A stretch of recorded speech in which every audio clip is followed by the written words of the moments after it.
Hello friends, in this video we see the catalytic strategies of an enzyme. In this, first one is general acid base catalysis. It is a reaction that transfers a proton to or from another molecule. Many biochemical reactions involve the formation of unstable charge intermediate that tend to break down rapidly to their constituent reactant species, thus slowing the reaction.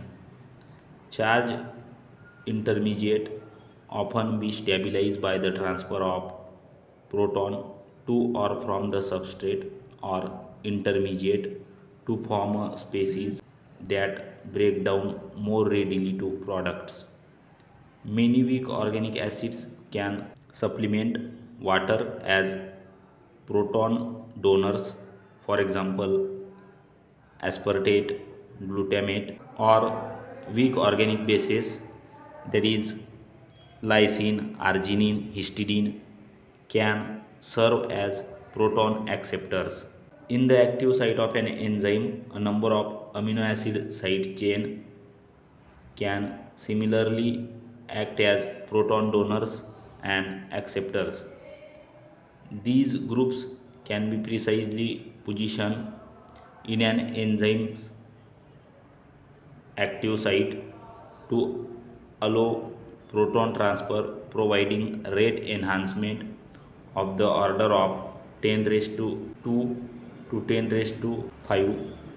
This type of catalysis occurs on the vast majority of enzymes.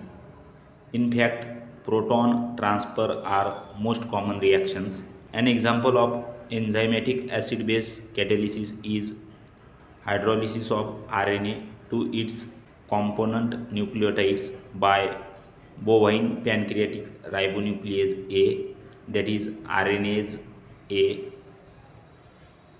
Similarly, chymotrypsin also show this type of catalytic mechanism.